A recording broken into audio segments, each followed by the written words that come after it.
Happy New Year. Good afternoon. It's Friday, January 6th, 2026. It is 1 p.m., so we're starting right in time.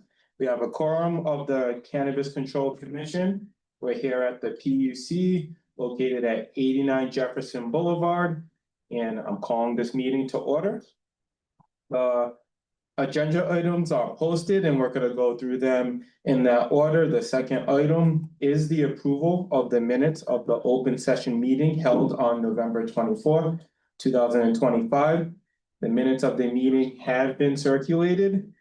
Is there any discussion? No. Okay, I will move to approve the minutes. Second.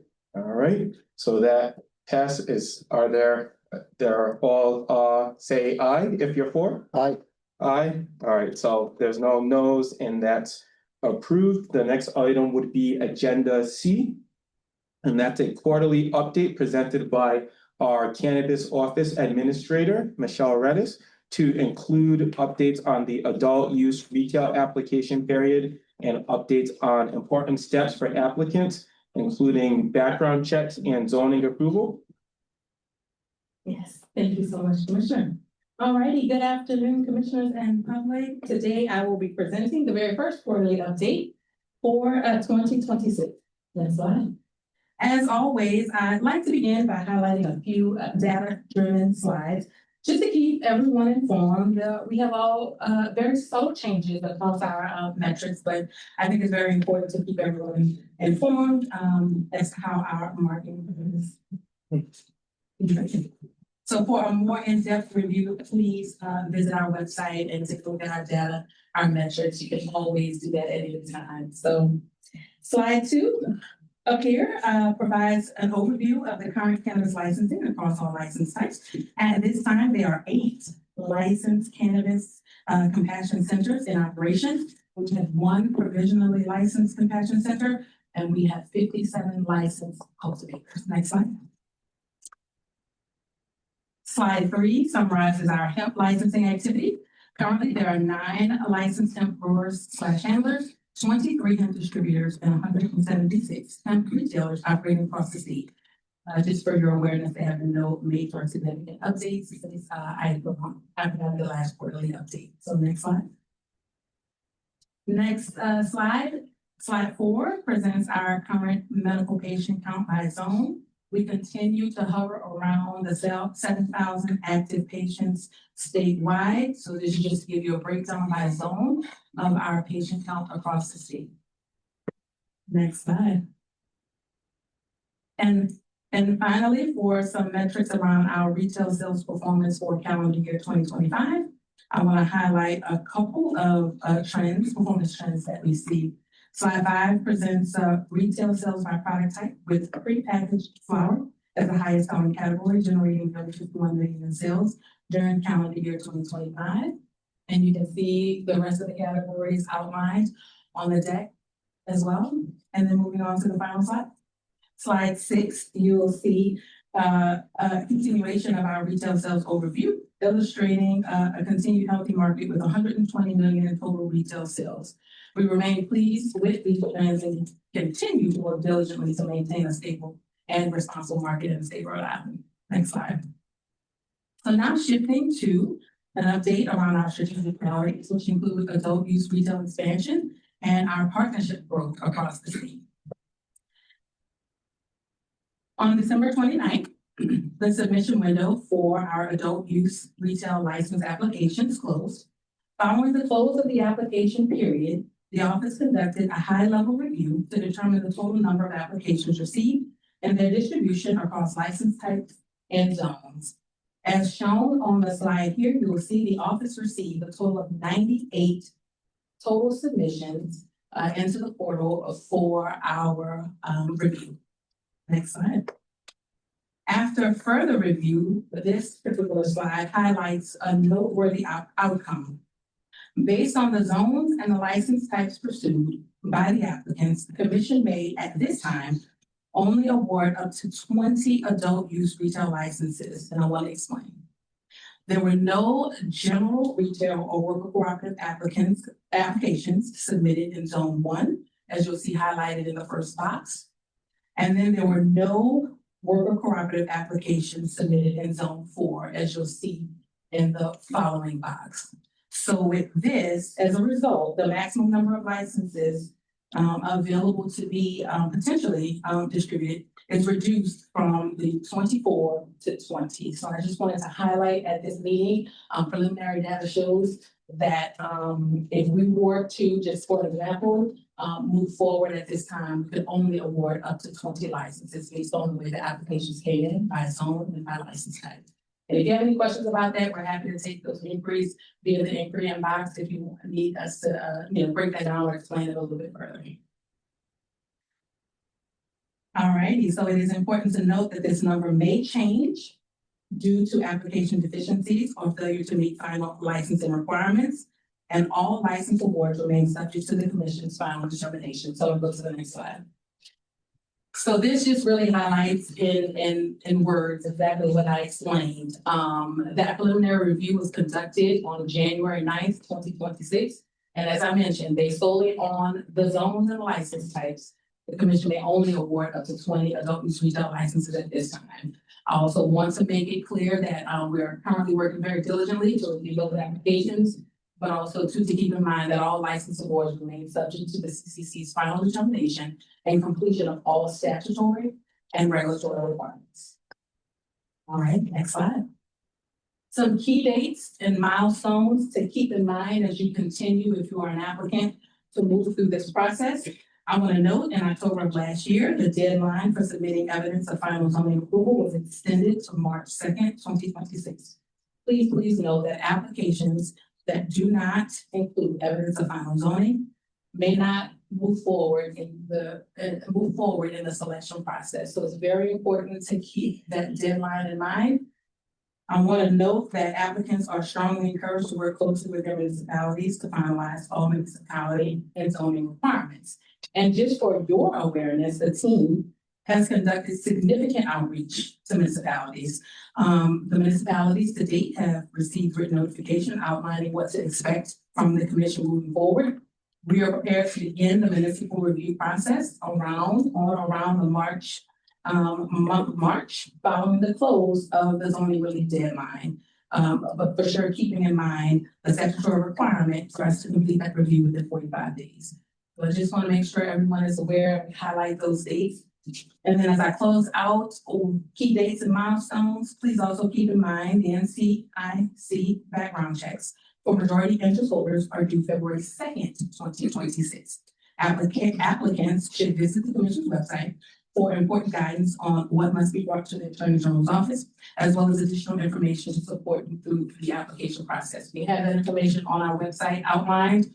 Hopefully, if you have any questions, please, again, reach out to the CCC inquiry box. We're doing our best to make this process as easy and user-friendly as possible. So if you run into any hiccups, roadblocks, please reach out to the inbox. But we wanted to highlight those deadlines. February 2nd, 2026, majority interest holders, NCIC background checks, and then March 2nd, 2026, final zoning rule. All right, so what's next for the office? The office is continuing to review submitted applications and verifying the inclusion of all required application materials. We will then proceed next with a thorough review of each application. I want everyone to keep in mind that the applications are hundreds of pages in length, and the staff is exercising due diligence to ensure that each submission receives the careful attention necessary to support both the Commission's responsibilities as well as the applicant's success. So in addition, the office will review background checks and process any disqualifying crime determinations. This process will provide affected applicants with the opportunity to respond by submitting evidence of litigation or rehabilitation. So we have an internal process worked out for that, and we will continue to update you as needed. And then lastly, the Commission is actively litigating cases that challenge the adult use retail application and licensing process.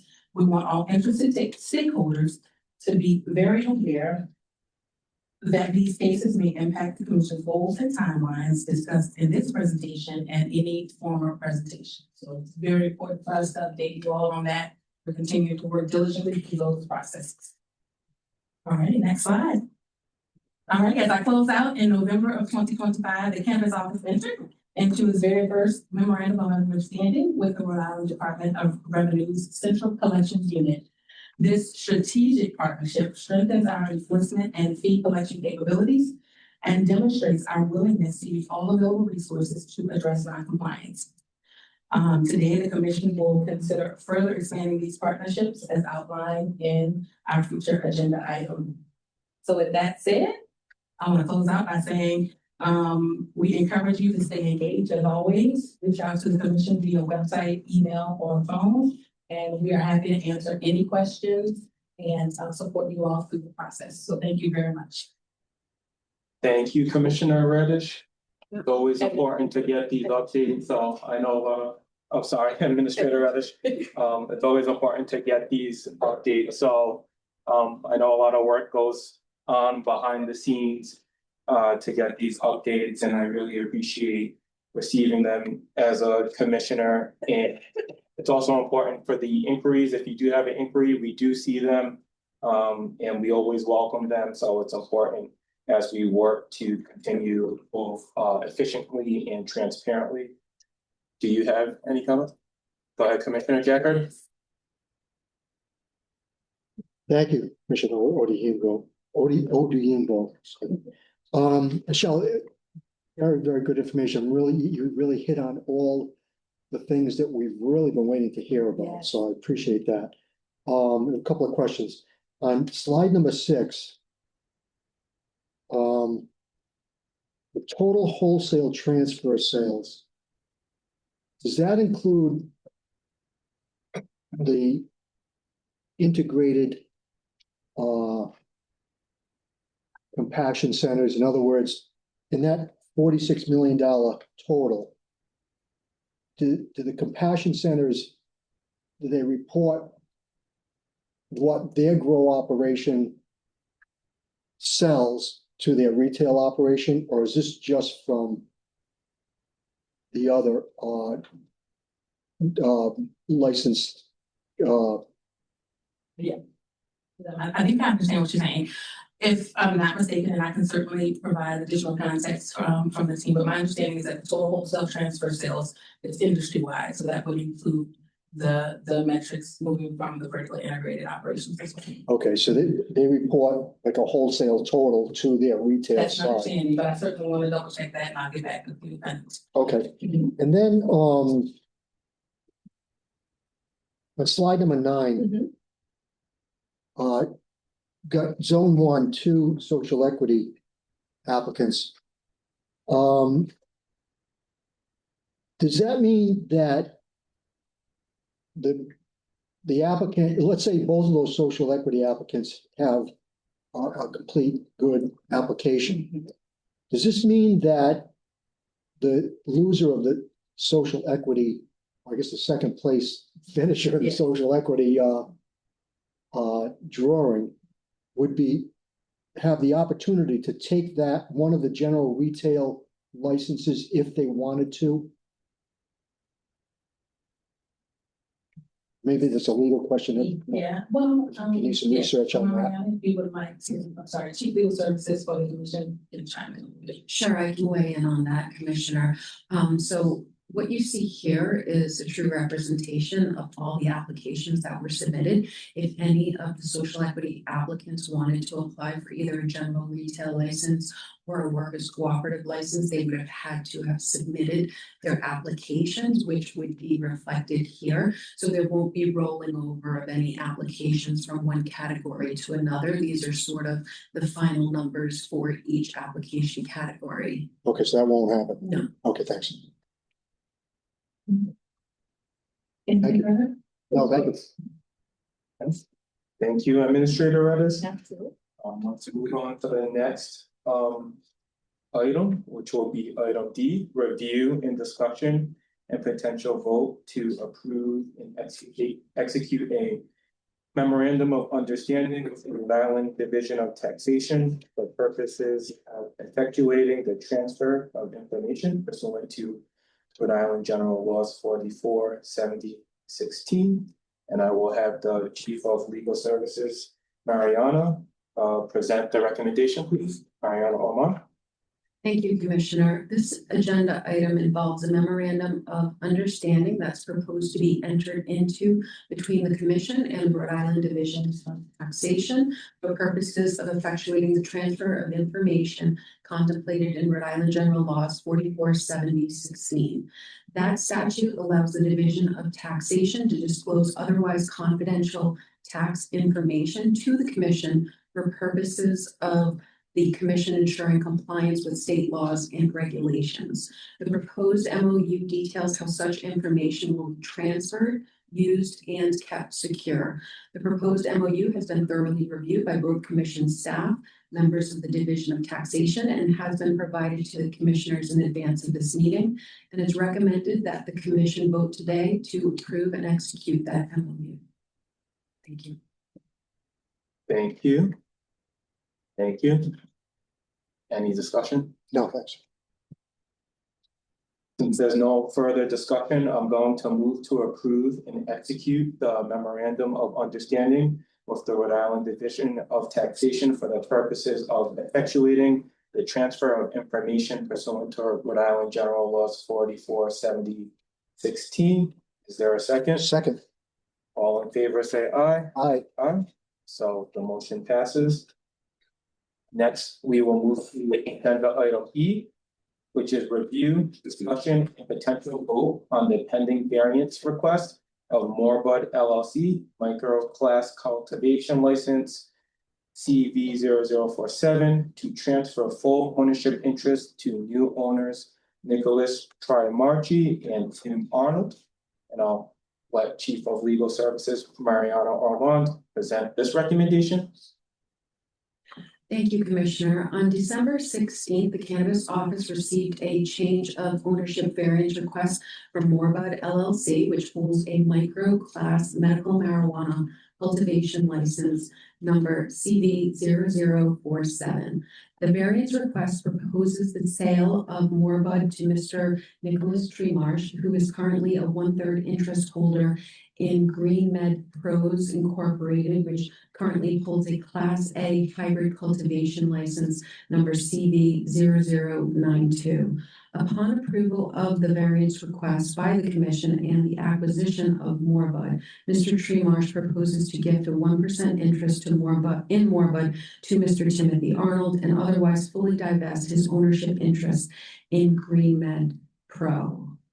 Saying that right, excuse me, Green Med Pros.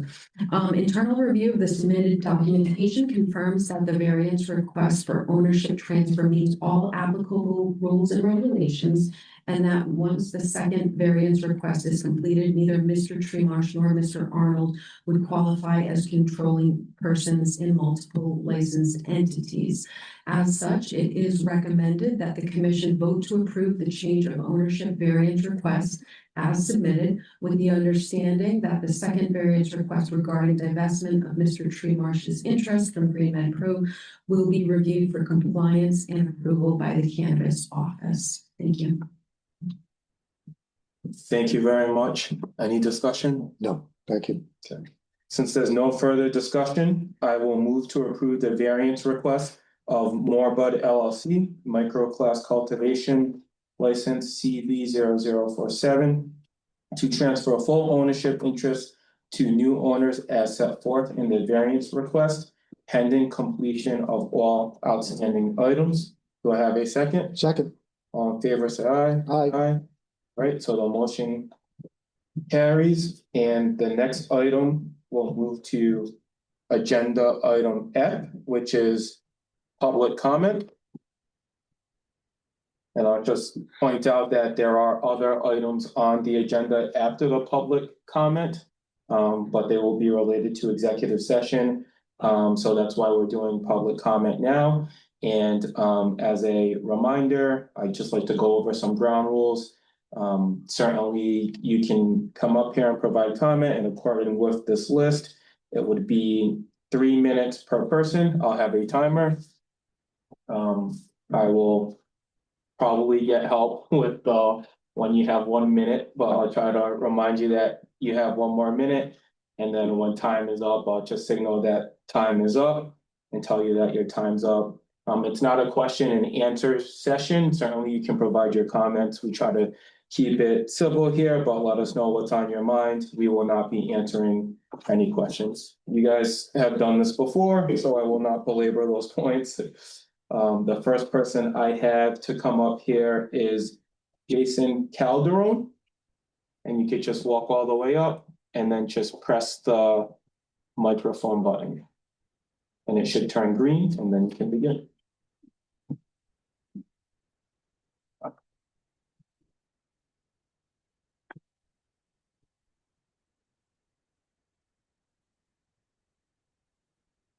Thank you, guys, commission, board.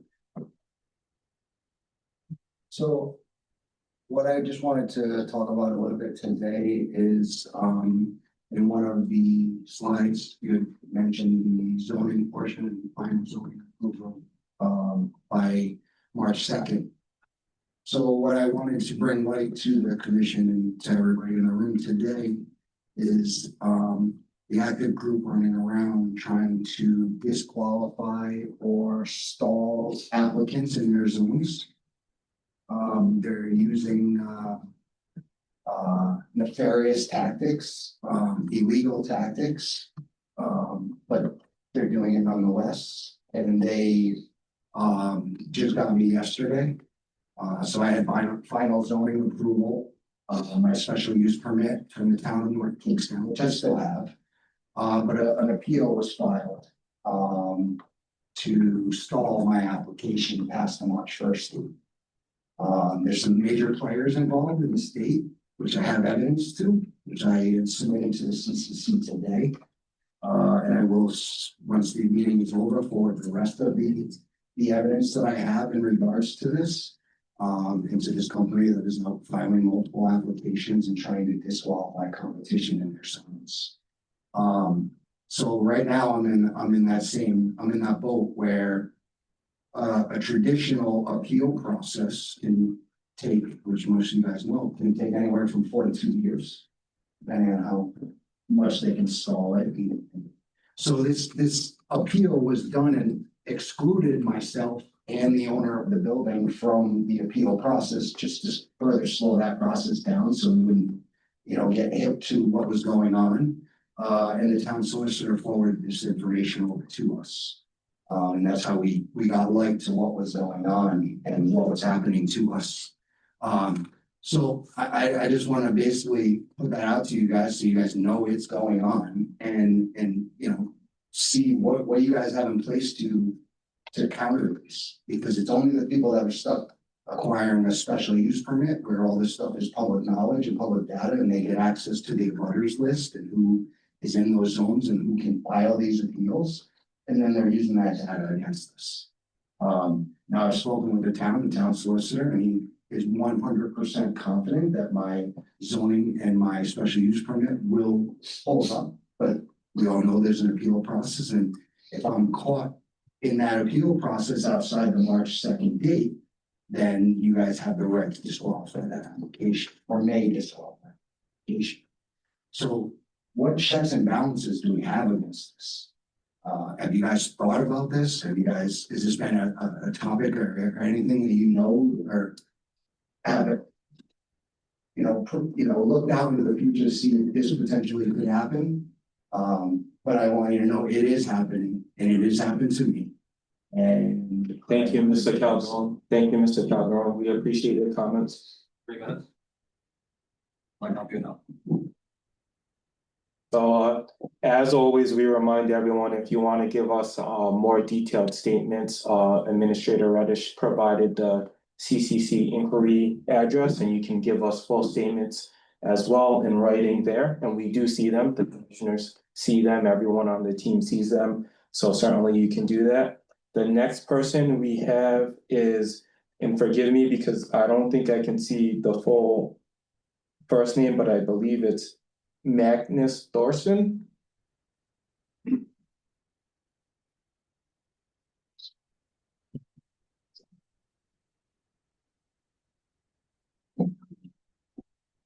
I'll just remind everyone, we really want to keep this civil. If you want to make a public comment, we always welcome them. But the only people who should be speaking, it should be the speakers of the commission or the person who's giving public comment. Please proceed. Good afternoon. Good afternoon, Commission, Dr. Magnus Thorson, Professor at Johnson Wales University. I'm here to ask the Cannabis Commission what moves are you anticipating in light of Schedule 3 executive order has been signed? I'm interested in knowing what the Commission is thinking about the evolution of consumer education expectations, particularly as cannabis becomes increasingly healthcare adjacent in public perception, and even while remaining state regulated, there might be some changes coming down. Specifically, I would welcome the Commission's perspective on whether it anticipates future guidance or best practices around consumer education, staff guidance that are clearly distinct from marketing and promotion. And I'm asking this question because we develop curriculum that is focused on customer safety, on customer service in the cannabis industry, and it is important that we get light of what's happening ahead of time so that we can include it in our curriculum process, which is a lengthy process. I'm also interested in knowing whether the Commission is examining how these education expectations may apply to older adults. They are the fastest growing segment of users in cannabis, and we need to make sure that unique considerations for polypharmacy, dosing sensitivity, and other things are included in requirements for education, especially as we go to broaden out the licensing in the state. And then finally, as cannabis becomes more regulated and professionally scrutinized by insurers, healthcare systems, and policymakers, I'd appreciate an insight into whether the Commission is considering how documented education or guiding practice might factor into future compliance expectations, risk reductions, or frameworks for operating. My interest is in how consumer education can function as a shared public health asset, supporting safer consumer outcomes while providing operators with clear, more consistent guardrails, as it's expensive for all of those who operate in this field. So I will submit my comments written too. And Thank you so much. Appreciate it. Thank you so much. The next name I have is Robert Clark. I'm gonna sit this one out. Okay. I'd rather listen. The next name we have is Sasha Gorski.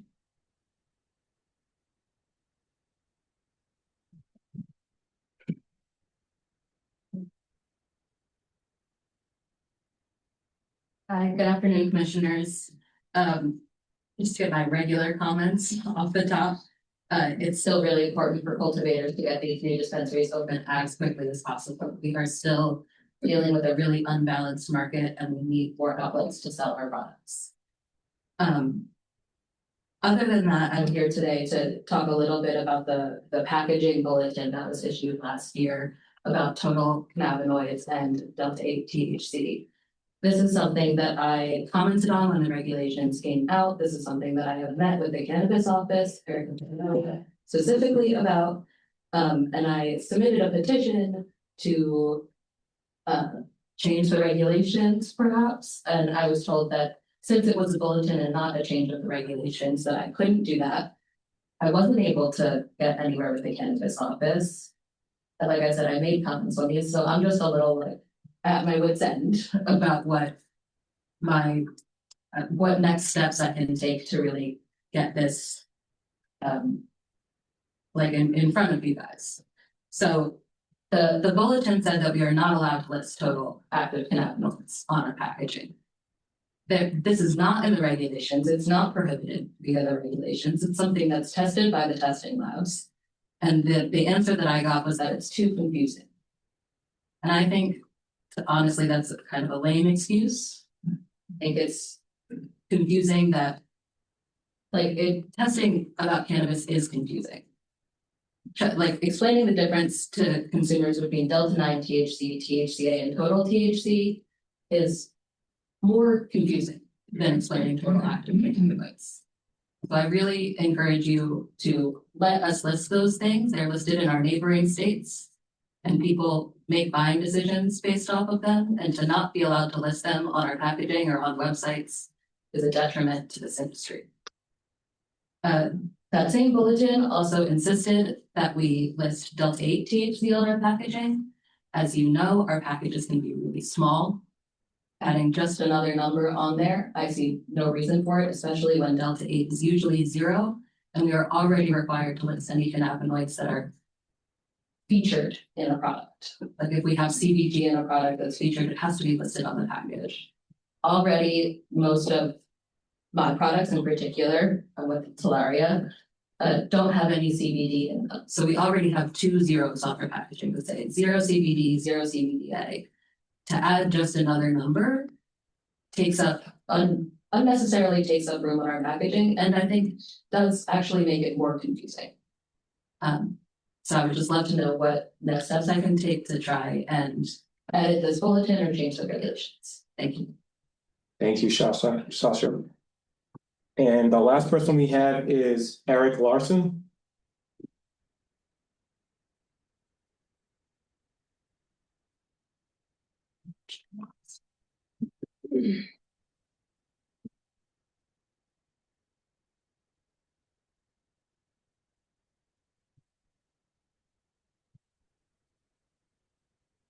Please proceed. Okay, hello, everybody. Good to see everybody, and thanks for the updates, and thanks for all the information and your work over the last couple of years and a couple of months. I'm sure have been very busy for everybody. I'm an associate professor of crime and justice studies at UMass Dartmouth, chair of the department, do different kinds of advising and promotion of cannabis as an industry, but specifically worker co-ops, social equity worker co-ops. And I've been working on a couple of years here in Rhode Island, and Rhode Island resident since 2002. I wanted to say that just Commissioner Rhodes made a comment about, working with the municipal ordinances. Administrator. Administrator. Yeah. You followed my mistake over there. Go ahead. About working with municipalities, and I know in Pennsauken, from what I've seen, it's a bit of a confusing situation. I think some groups have gotten conflicting information from different people in the planning and zoning offices in the last few months. They introduced a new amendment to the zoning ordinances last week. They were going to do it in December. And at the city council meeting on January 7th, it seemed evident to me, at least, that a lot of the councilors, want to have an active cannabis market in Pennsauken. I think what we've seen from the population wants the same. But I'm not sure, but the amendment that I believe in Pennsauken gave first passage and then second passage of an amendment. They did pass it on January 7th. That requires a special use permit for anybody. And I don't know if they're really understanding that, this is basically, there's a March 1st deadline. This is basically not going to be possible to fulfill this new requirement. So, I guess I would say, I suspect you've been in touch with them, but if there's more guidance that we can give to those city councilors, I think that would be great. I know this is a municipal, issue and everything, but like I said, I think they want an active cannabis market. I just don't know if they understand the amendment that they're putting through is really gonna do to that. And I know a lot of people in Pennsauken are talking about a lot of new residents coming in by the train station, going out to Boston every day to work. And those people are gonna have, I feel like there'd be a bunch of high quality dispensaries in Pennsauken. They'd be buying their cannabis in Pennsauken, but if not, they're gonna be buying in Boston. So everybody's losing out. So that's all I had today. Thanks so much. Thank you very much. That was the last name that I had on the list. So we're going to proceed to the next item, which is agenda item G, which is a motion to go into executive session for the purposes of a vote. So I will make that motion to go into executive session. Second, Okay, and we're gonna go in now, and then we will return. Oops, sorry, all in favor? of Aye. that? Aye, thank you. We will return to report on just the votes, correct? But you guys are free to leave if you wanna leave now, and that's why we took the public comment earlier.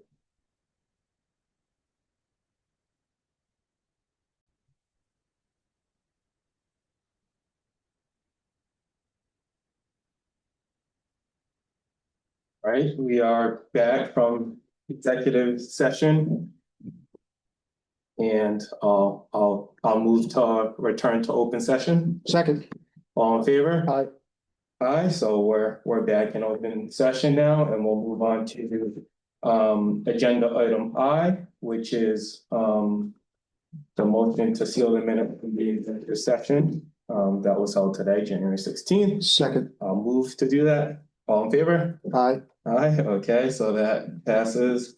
And we'll move on to agenda item J, which is to report out on the actions and votes taken in executive session.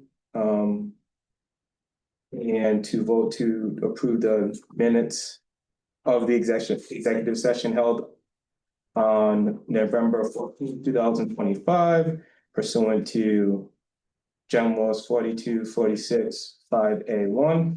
It was voted to approve the minutes of the executive session held on that date, November 14th, 2025, and no further votes were taken. The next item is agenda item K, which is the next meeting date, which is scheduled for February 13th, 2026. And we have nothing further. I will move to adjourn the meeting. Second, All in favor? aye. Thank you so much, everyone. This meeting's adjourned. Beautiful.